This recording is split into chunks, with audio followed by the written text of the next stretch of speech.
His teachers thought he was lazy and would never amount to anything. He went on to unlock the secrets of the universe and become the most famous scientist in history. Subscribe and turn on notifications for more inspiring stories that will make learning English an adventure. Our story begins on March 14, 1879, in a small, quiet town called Ulm in Germany. This is where Albert Einstein was born. His parents, Hermann Einstein and Pauline Koch, were ordinary people just like you and me. Hermann was a businessman who worked with electrical parts, and Pauline was a homemaker who had a deep love for music and for learning.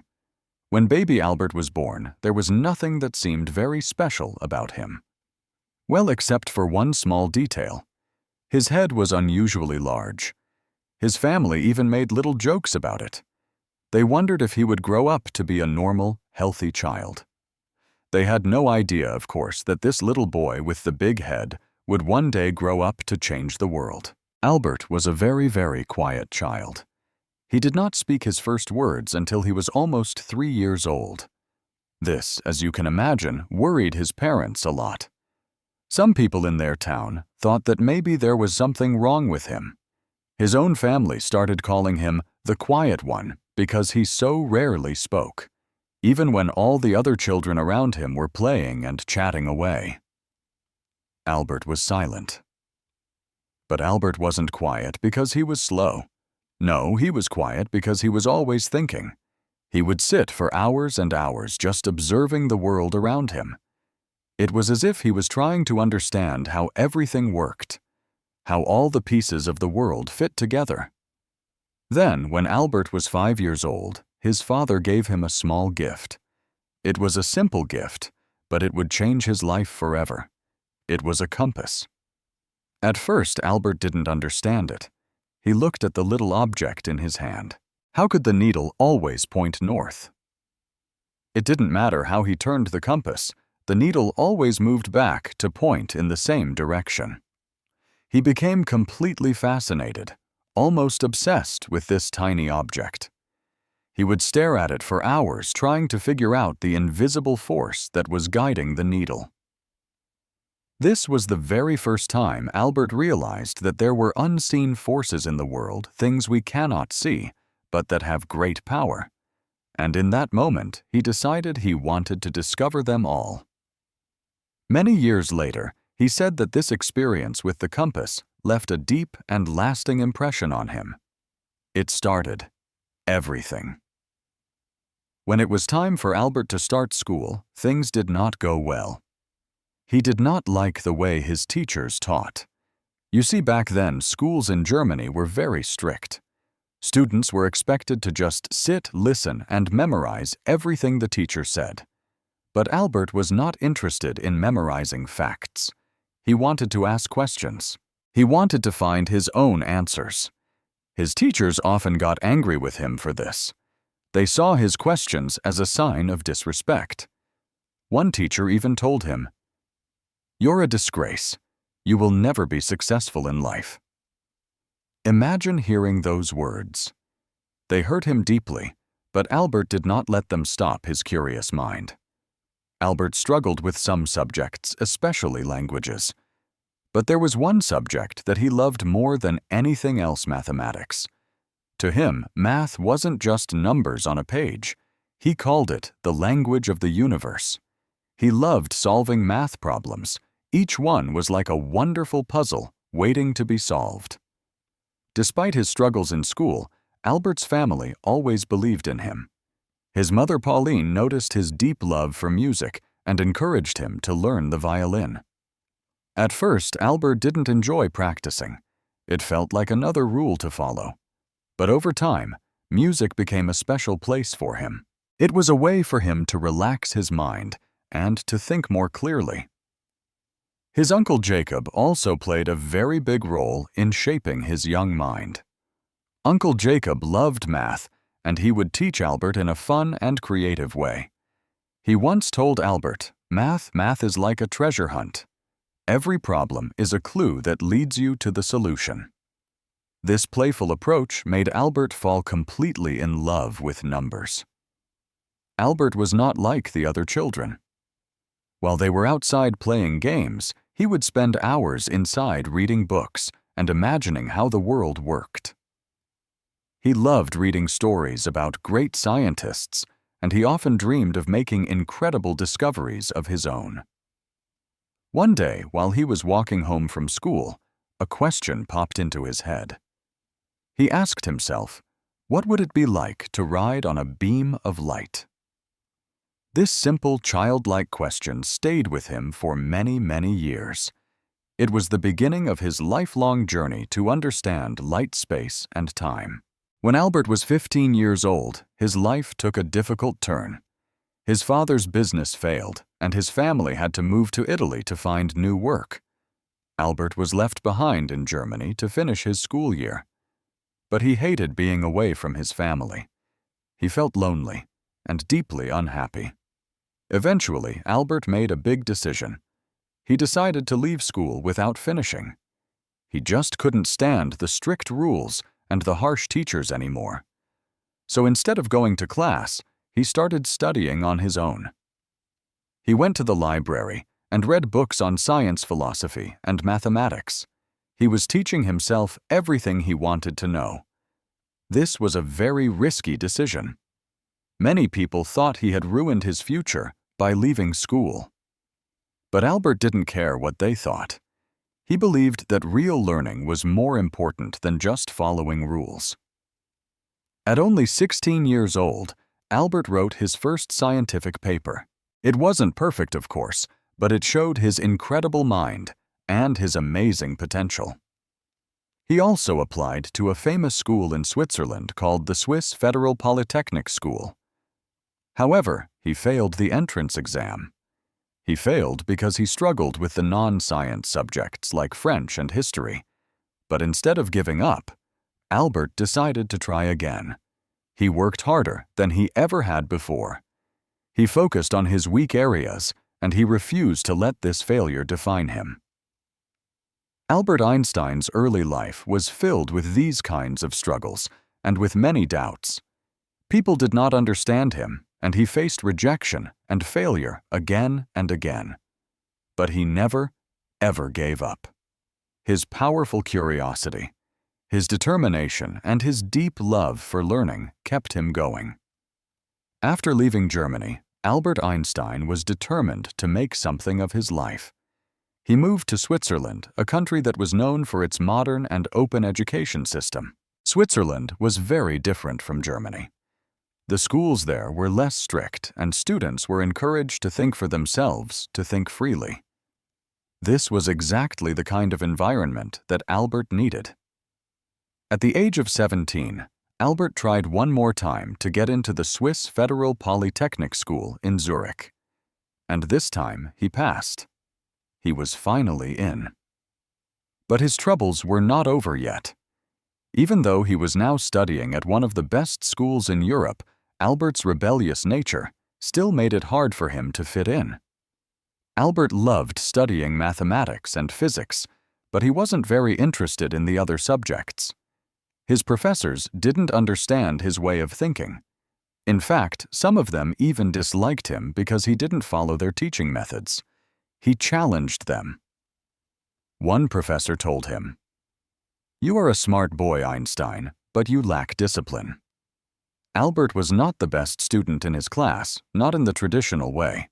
He often skipped lectures he found boring and preferred to study on his own. While his classmates were busy memorizing the curriculum, Albert spent his time exploring much deeper questions. Questions like, what is light? How does time really work? Why does gravity exist? These were not ordinary questions, and most people, even his professors, did not have the answers. During his time at the Polytechnic, Albert met a young woman named Mileva Maric. She was the only female physics student in his entire class. Mileva was brilliant, and she shared Albert's deep passion for science. The two of them quickly became very close. They would spend hours and hours together just talking and discussing scientific theories. Mileva wasn't just Albert's classmate. She became his closest companion his partner in science. They inspired each other. They dreamed of a future where they could work together and make important discoveries. Albert once wrote to her in a letter, "Together we will conquer the world of science." However, their relationship was not easy. Mileva faced constant criticism for being a woman in a field dominated by men, and Albert was always struggling with financial difficulties. But despite all of these challenges, they supported each other and stayed focused on their shared dreams. In the year 1900, at the age of 21, Albert graduated from the Polytechnic with a degree in physics. He was so excited to finally start his career as a scientist. But life had other plans for him. Albert could not find a job. He applied to several universities hoping to become a professor or a researcher, but he was rejected every single time. His old professors did not give him good recommendations because they still thought he was unmotivated and undisciplined. This was a very painful time for Albert. Imagine working so hard for years only to face rejection after rejection. But Albert did not give up. Instead, he took whatever jobs he could find just to support himself. Then in 1902, Albert finally found a steady job. He started working as a clerk at the Swiss Patent Office in Bern. His job was to look at patent applications for new inventions and decide if the ideas were original. It was not a glamorous job. It wasn't what he had dreamed of, and it had almost nothing to do with theoretical physics. At first, Albert was very disappointed. He wanted to be a great scientist, not a quiet office clerk. But instead of complaining, he decided to make the best of his situation. The job was not too demanding, and it gave him free time. And he used that free time to think about his scientific ideas. Albert began to call the patent office his thinking lab. While he was reviewing patents for other people's inventions, he would secretly scribble down his own thoughts on the nature of light time and space. He was determined to pursue his dream, even if it meant working late into the night after his day job was finished. In 1903, Albert married Mileva. The couple had a very simple wedding, and soon after they had their first child, a son named Hans Albert Einstein. Although they were happy together, life was not easy. Albert's small salary as a clerk was not enough to support his growing family. They lived in a small apartment and often struggled to make ends meet. Albert's friends would often advise him to give up on his silly, scientific dreams and just focus on his job. But Albert refused. He once said, "I would rather struggle for my passion than live comfortably without purpose." Despite all the hardships, Albert continued to work on his theories. And then in 1905, at the age of 26, he published a series of papers that would change the world forever. Scientists now call this year Einstein's Annus Mirabilis, which is Latin for miracle year. In that one year, he published papers on the photoelectric effect. Albert explained that light can behave like tiny particles, which he called photons. This discovery would later win him the Nobel Prize in Physics. Two-Brownian motion. He mathematically proved the existence of atoms, which was a huge, groundbreaking achievement at the time. And 3, his special theory of relativity. This was Albert's most famous work from that year. He introduced the incredible idea that time and space are not absolute. They are relative. And from this theory came the most famous equation in the world, EXMC2. This little equation showed that energy and matter are two sides of the same coin. These papers completely shocked the scientific community.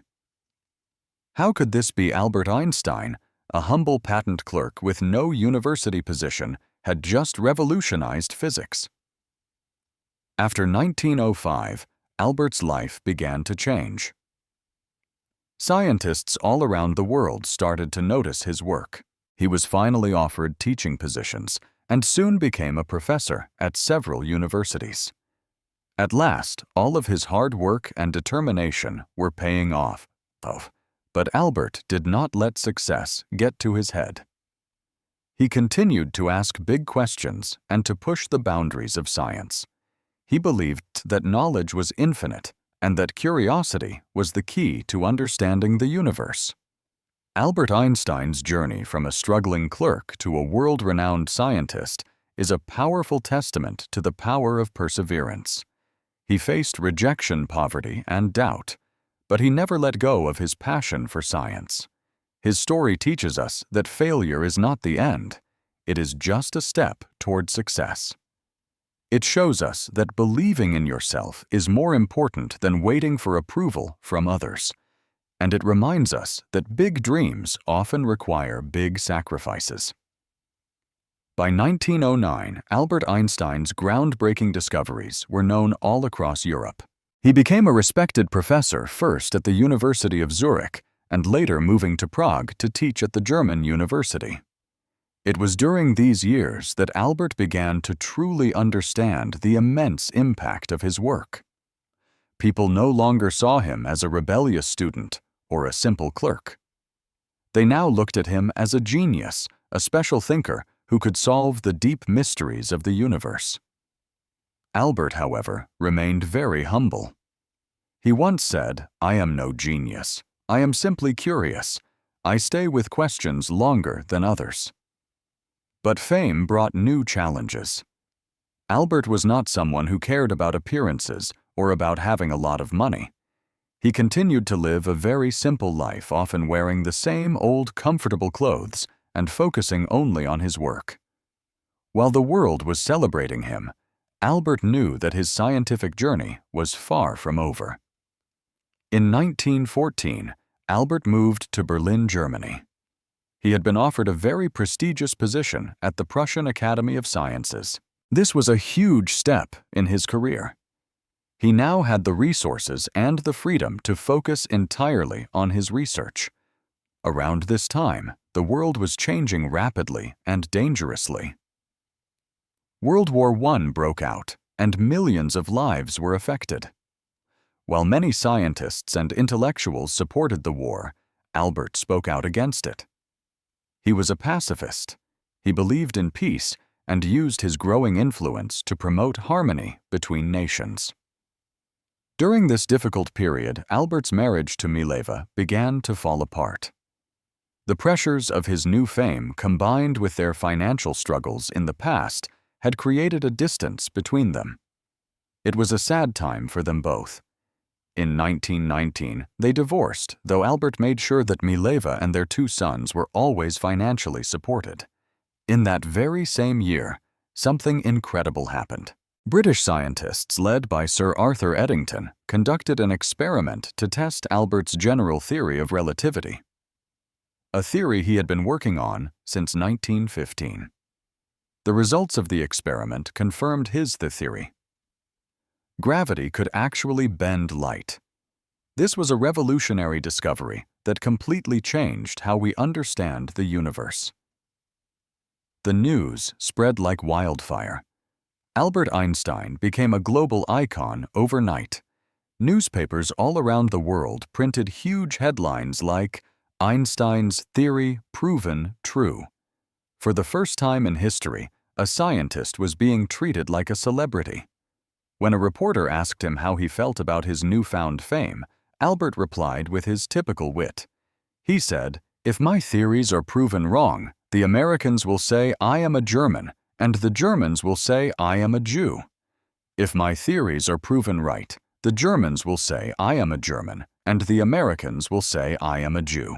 This statement reflected not only his humor, but also the difficult challenges he faced as a Jewish scientist in a world that was filled with prejudice. In the 1920s, Albert traveled the world. He gave lectures and met with other great scientists. He visited the United States, Japan, and many other countries, sharing his ideas and inspiring the next generation of thinkers. Albert used his fame to advocate for peace. He spoke out against war, saying peace cannot be kept by force. It can only be achieved by understanding. He also supported the rights of minorities and refugees, becoming a powerful voice for those who had none. But as his fame grew, so did the criticism. Some people accused him of being too idealistic, too dreamy.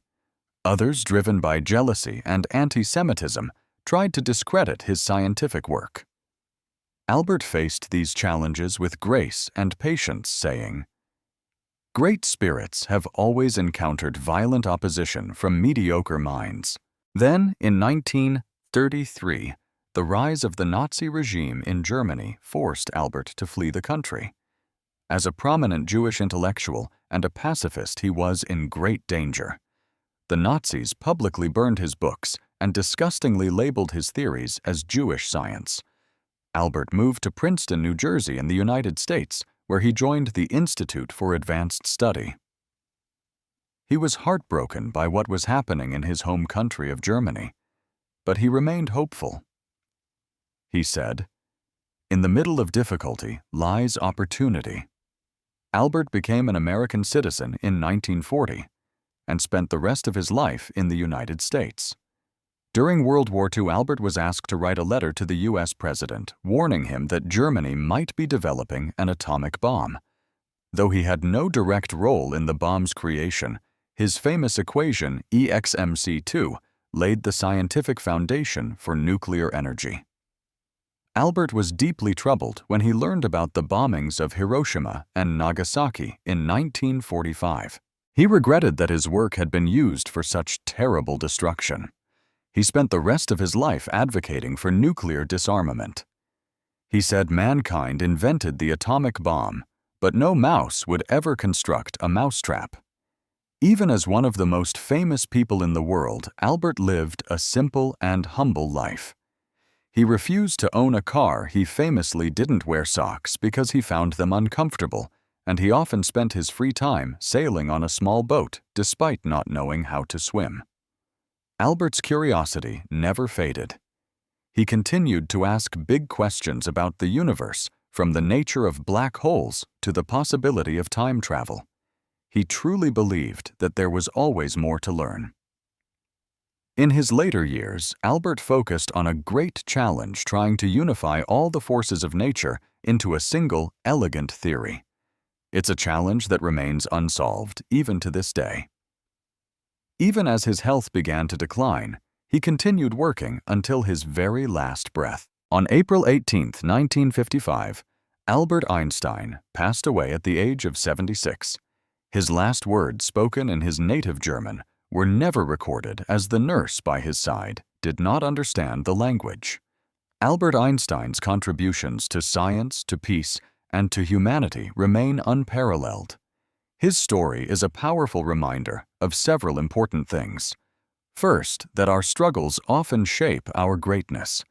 Albert faced rejection, ridicule, and war, but he never gave up on his dreams. Second, that curiosity drives progress. He taught us to question everything and to always seek answers no matter how difficult they seem. And third, that humility is a true power. Despite his incredible fame, Albert remained grounded, showing us all that true greatness lies in simplicity. Today, his name is synonymous with the word genius. But his story is about so much more than just intelligence. It is about perseverance, about courage, and about the deep belief that one person can change the world. Albert Einstein's life is proof that greatness isn't about being perfect. It's about being passionate, being persistent, and being unafraid to challenge the impossible. His words still echo today, a guide for all of us. He said, "Try not to become a person of success, but rather try to become a person of value."